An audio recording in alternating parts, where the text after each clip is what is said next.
Joining us now for World Brief and the review of some of the headlines of today's newspapers from around the world is Vimbai Mutinhiri Ekpenyong, our very famous Niger wife. Good morning, Good Dr. morning. Betsy. How are you? It's Good good to be back in studio with everybody. Good to have you Good today. morning. Rufy Fire, how are you? Very well, very well, All very right, well. great to be back. Let's get on with the business of the day. We begin with international news with the release and imminent deportation of Kilmer Abrego Garcia to Uganda. Well, Garcia is a Salvadorian man who has unintentionally become the poster child for Donald Trump's immigration policies. Now, following a mistaken deportation to El Salvador connected to charges relating to his affiliation with the notorious MS-13 criminal gang that was declared a terrorist organization by the Trump administration in February, he was returned to a U.S. jail in June on charges of trafficking undocumented immigrants. Now, a U.S. magistrate ordered his release, but he remained in jail for 11 weeks because of deportation fears. Well, in the past 24 to 48 hours, he has been released. He's home, but only for now, as reports indicate that he stands to be deported to Uganda in the next 72 hours. Of course, we know just last week Uganda agreed to be the latest African country to receive American deportees, and we now wait to see when Garcia will be deported. Now, to more immigration news, a group of human rights lawyers and NGOs are suing the Eswatini government for accepting 5 people deported by the United States. They say the deal with U.S. President Donald Trump's administration to accept third country deportees is unconstitutional. Well, in their legal challenge, they claim that the government violated due process because it was not submitted to Parliament for approval. Now, in addition, the jail where the men are being held, which is the Matsapa Correctional Center, is 190% over capacity, and they say no one has had access to the prisoners. The deportees from Vietnam, Jamaica, Laos, Yemen, and Cuba, who Washington say are dangerous criminals, were flown into the country in July, and Eswatini says that it is holding them in solitary confinement until they can be repatriated. Well, we continue on this theme of immigration because it's dominating global news. Now to the UK, where protesters have rallied in cities and towns across the United Kingdom, demanding that Prime Minister Keir Starmer's government stop housing asylum seekers at hotels. The rallies on Saturday were met with counter-protests by anti-racism campaigners, triggering scuffles between the opposing groups and police intervention to keep the camps separated. According to UK media, protests against asylum seeker hotels were held in England, Scotland, Wales and Northern Ireland, including in cities such as Bristol, Liverpool, London, Mold, Perth and County Antrim.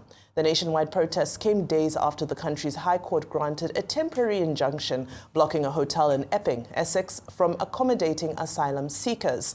Now, this has triggered their councils to launch similar legal challenges. Ayo, I heard you earlier speaking about, United States of Africa, but it looks like right now the entire world is becoming more insulated, internal focused. Immigration is such a big issue right now. And it all comes from ideas, which is why the idea of right-wing nationalism and people on the right, alt-right, I'm very scared of that idea. Exactly what is happening in America, exactly what is happening in Russia and Ukraine. And I thought you would have brought the story of Sergei Lavrov's interview yesterday. I think I would have preferred that story more because I hate to say I told you so. I knew that was going to happen. I knew Russia was not ready to make any deal of so, I mean, it's clear, it's obvious. And it segues into the conversation we're having. Trump is just concerned about the fact that Kilmer Abrego Garcia did beat him in court. And they had to repatriate him back to America. So after they brought him back to America, at first, the same charges that the judge said they found nothing against him, he was no member of any MS. Can you imagine? They said because of tattoos. So Vimbai, if you have a tattoo now, you're a member of a gang. So because of that, ICE now brought up another Trump charges just to be able to prove a point because of this, narcissistic, Nazi-like mindset that they have against immigrants. And that's exactly what is happening.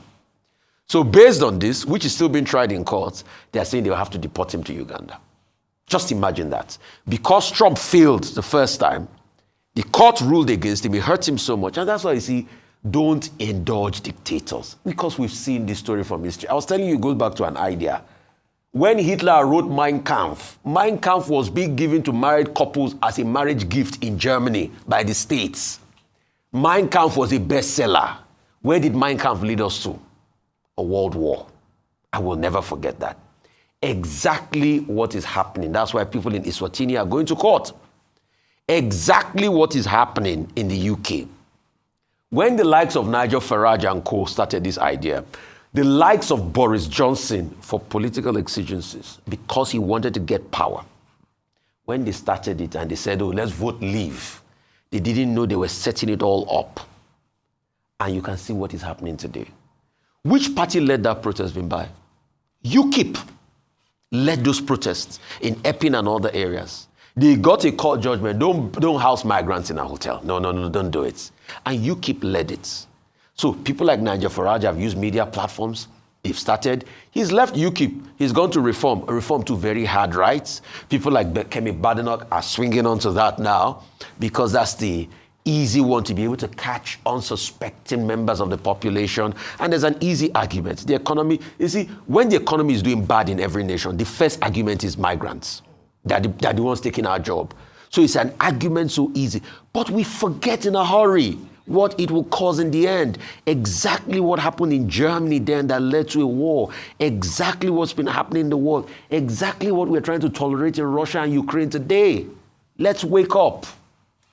All right, very concerning what's happening in the UK. And let me just break it down a bit. I worked with asylum seekers and refugees as part of Swansea, Wales being a dispersal area for asylum seekers and refugees. Now, in terms of how the procedure and process, I'll give that background and then try and make sense of why these protests have now increased across the United Kingdom. The Asylum and Immigration Act of 1999 provides that when asylum seekers come into the United Kingdom, they're received and then put in a hotel before they are dispersed to designated dispersal areas across the UK so that it's spread across different local authorities. And the refugee, when you then attain refugee status, you do not have a choice of where you're which area you're going into. Now, these riots were instigated by and I think it was an Ethiopian refugee who had assaulted a schoolgirl, who is currently under trial for assaulting a schoolgirl. So, of course, that has sparked outrage, and then now they are calling for hotels, targeting specific hotels where these asylum seekers are put in before they are then dispersed to a more permanent location. Beyond that, there's an economic argument for this as well. And that's why when you talk about when economies are in distress, one of the first things that happen is where the strangers in the land go. The UK is saying that currently they spend billions of pounds to sustain these, because the burden of the cost is on the government and, of course, taxpayers. Now, what they're saying is that a lot of money is going into sustaining these asylum seekers, and that there should be zero tolerance to it, no hotels. And the court ruling on Tuesday was actually because the court ruled that the hotel is doing what it wasn't set up to do. In fact, there's an article recently written about how a number of hotels across England have now become, they are full 365 days a week because the government is using them to house asylum seekers whilst this is ongoing. Now, of course, the opposition party is capitalizing on this. Number one, Keir Starmer has a lot of work on his hands to try and bring down the numbers, to try and manage the resources. And he's trying to fulfill Labour's promise, saying that they inherited a bad situation from the Conservative government and they're trying to mop it up. They're trying to address backlog of asylum cases that have not been heard. Because if your case is heard, if you're not seen to be eligible, then you can be deported or sent back home. However, as long as your case is still being heard, you will remain in the United Kingdom and you will cost the taxpayers money. So these are some of the arguments that they've had. Now, other far-right parties like Reform under Nigel Farage are capitalizing on this. And what they're saying is that they are going to outrightly cancel, in fact, going to the extent of saying they're going to take the United Kingdom out of the signing of the United Nations Convention on Human Rights. I've often cited that is one of the fundamental principle of the UK, and that is why their policy towards asylum seekers and refugees stands, because they are signed to the United Nations Human Rights Convention, so they cannot turn away asylum seekers as people would easily say, oh, let them go back to their country. You can't. As long as someone's come to seek refuge in your country, you must give them fair hearing, and if they are seen to have a case, they stay in your country. So these are some of the issues around this. I don't know if these protests will end. I think there are underlying issues around this. There's a political undertone, there's an economic undertone, there's an intolerance, racist undertone as well to this. And so I don't know, this administration, this government has a lot on their hands to manage it. But one of the first things they must do is to deal with the backlog of cases and hopefully see where that will lead them to. Okay, two of the topics that you have brought can be discussed under the framework of the right of refugees, asylum seekers, and immigrants. The enabling framework is the 1951 Refugee Convention, which says that, look, people fleeing from their countries where they've been subjected to hardship can seek asylum in other countries. They can immigrate to other countries. And when they go to other countries, they should be received and properly treated and their human rights respected. I'm trying to summarize the whole convention with so many articles. However, let's look at the two individual cases. In the case of England, now immigration has been a major issue. There's been an influx, either under the Conservative or the Labour Party, from Eastern Europe, from Ethiopia, from South Sudan, from every part of the world, to such an extent that it became an issue, even when Rishi Sunak was there, when the shortest serving minister in the history of the UK, Liz Truss, was there, even when before her, who was there now? Was it Gordon Brown? No, not Gordon Brown. Boris Johnson, yes. That's the name, the journalist, whose name I was trying to remember. So this has been an issue.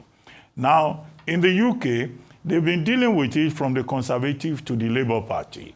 And recently, a few weeks ago, it was said, oh, under Keir Starmer, England has crossed the 50,000 boat immigrants crossing the channel, per day.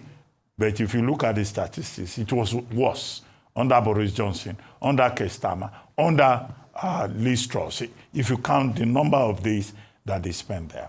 Now, what Keir Starmer has tried to do is to come up with this idea of one in, one out, which was the agreement that he reached with Macron. But even that has not quite worked.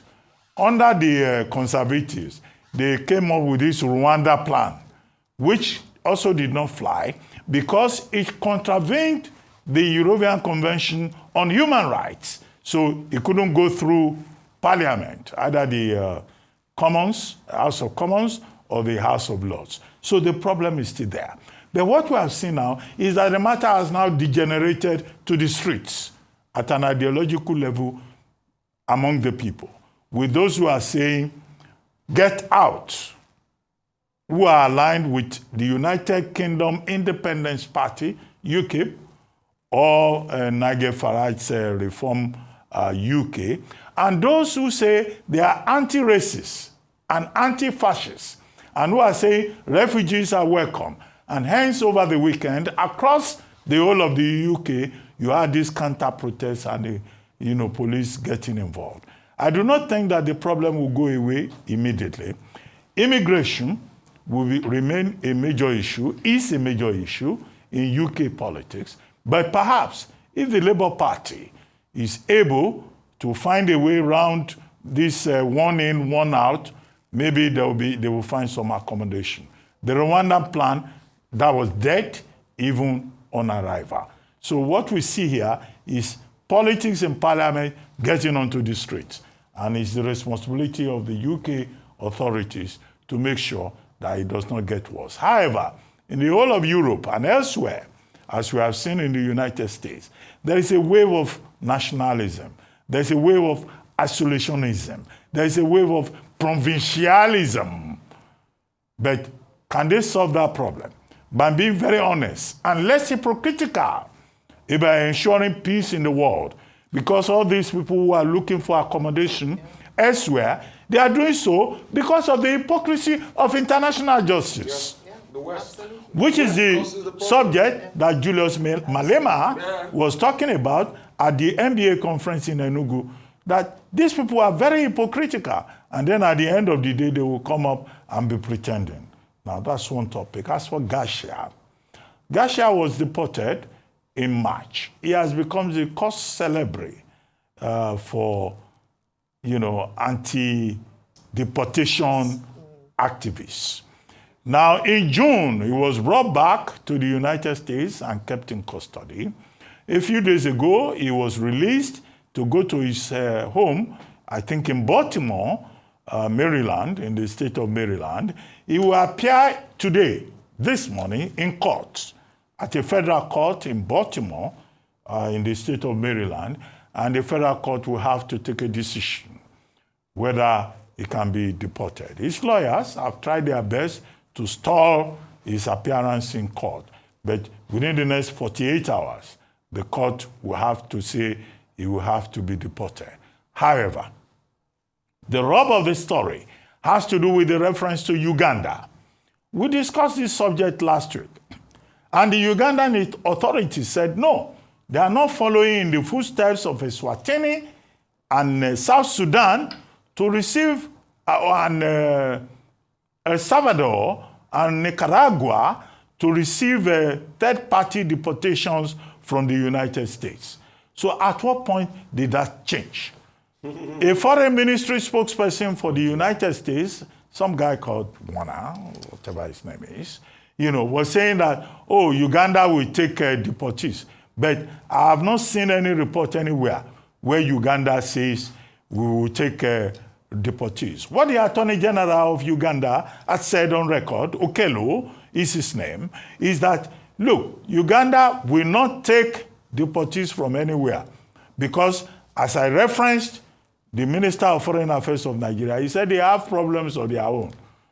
And two, if they must accept anybody, it will be Africans, not criminals. Yeah. So what you have is this Conradian, Victorian, idea by President Donald Trump that Africa is the safest dumping ground for criminal elements, for rejects of the West.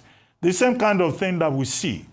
When anything is bad in the West, all of them are guilty. They come and dump in Africa. Absolutely. It is for African leaders to say, look, toxic materials from the West cannot be dumped in this place called Africa. Just as Eswatini. Have I left out any? Eswatini. Okay. No, Eswatini, they run an absolute monarchy in that country. Now, the NGOs have now come together, but do you know what the Attorney General is saying? He says it's not an urgent matter. And he says that the Constitution, contrary to what the Alliance, SLAC, that's their acronym, what they are saying, the Southern African Legal Alliance Commission, what they are saying is that, it's against the Constitution because the executive can act on behalf of the Crown. But the NGOs are saying, look, this was done in the dark. Yeah. Parliament gave no authorization. And, all these countries, these are the countries that Trump has chosen. They are countries that have issues in terms of human rights observances. Yes. And this is, again, about hypocrisy and the failure of African leaders. King Mswati III, if he's not accepting 5 criminals from the United States, he's organizing Reed Dance, where he can choose any woman with vital assets, very appealing, of his own choice. This is your Africa. And he also recently married the daughter of former South African President Jacob Zuma. So African presidents seem to be in good company, and we appeal to them to disallow turning Africa into a dumping ground. Well, it's time for our newspaper headlines from across the globe. We begin in Nigeria, of course, with This Day newspaper, our newspaper of repute. And this day leads with a declaration of record, with a declaration by former Vice President Atiku Abubakar declaring his confidence in the potential of the ADC opposition coalition, stating ADC will shock the world in 2027. This is as he reaffirmed that he intends to run for the nation's highest office for the 7th time in the next election. Above the masthead, FAC reconciliation, as it is reported that NNPC FERS and other remit 1.49 trillion in arrears to Federation in 6 months. The lead image, of course, is from that opening ceremony of the MBA conference in Enugu that is also reported by the Leadership newspaper. Leadership focuses on the comments by the Sultan of Sokoto, where he stated that justice is becoming a purchasable commodity. But of course, we know that some of the biggest takeaways are coming from Julius Malema, who we've referenced several times this morning. My favorite quote from him from that talk, front page of the Leadership newspaper. My favorite quote from Julius Malema, of course, was when he said that Africa cannot be a dark continent when we have shining diamonds. Anyway, still on the Leadership, the NLC has rejected a proposed pay rise for political office holders. Looks like maybe a protest might be in the works. Let's go to Daily Sun newspaper. And this newspaper is leading with politics. The PDP, of course, we know will be holding its 102nd NEC meeting today. And the lead story there says PDP power game continues. This morning we had Mr. Olafeso of the PDP on Daybreak, and he was saying that one of the major resolutions he's expecting is that Nyesom Wike will be dealt with. Let's see what that means. To the Vanguard newspaper, which leads with commentary on the economy that highlights the state of industrialization and manufacturing in Nigeria. The headline, Economy Industrialization in Jeopardy as Agric Manufacturing Sink. The report says that manufacturing has lost over 1.5 trillion naira in over 5 years.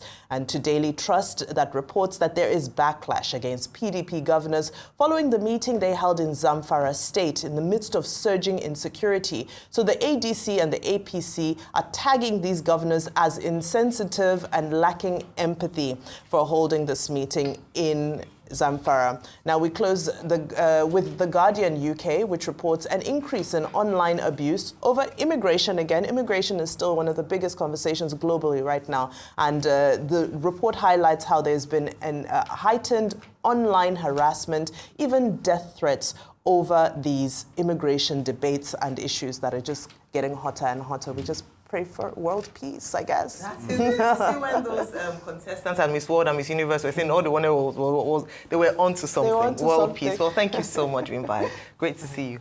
Well, let's move on to some breaking news. President Bola Tinubu arrived on Monday in Brasilia, Brazil, to commence a state visit. President Tinubu, who flew in from Los Angeles to the United States, was received by senior Brazilian government officials at the Brasilia Air Base. The officials included Ambassador Carlos Sergio Sobral Duarte, Secretary for Africa and the Middle East, and Ambassador Carlos Jose Arias Moreno Gacete, Ambassador of Brazil to Nigeria. Nigeria's Minister of State Foreign Affairs, Bianca Ojukwu, was also at the airbase reception. Other ministers, heads of key government agencies, and private sector members who will participate in a string of bilateral talks and MOU signings later welcomed President Tinubu to his hotel. The official welcoming ceremony with full military honors will take place on Monday at the Planalto Palace. President Tinubu at the palace and the President of the Federative Republic of Brazil, Luiz Inácio Lula da Silva, will hold a tete-a-tete, followed by expanded bilateral meetings attended by senior officials of both governments. The leaders will witness the signing of memoranda of understanding and address a joint press conference afterwards. During the state visit, President Tinubu will meet with the President of the Brazilian Senate of the National Congress, the President of the Chamber of Deputies, and the President of the Supreme Federal Court. He will also participate in the Nigeria-Brazil Business Forum as part of a packed program in Brasilia on Monday. Well, we look forward to that joint press conference and, of course, the MOUs that will be signed and hopefully followed through from Nigeria's point of view.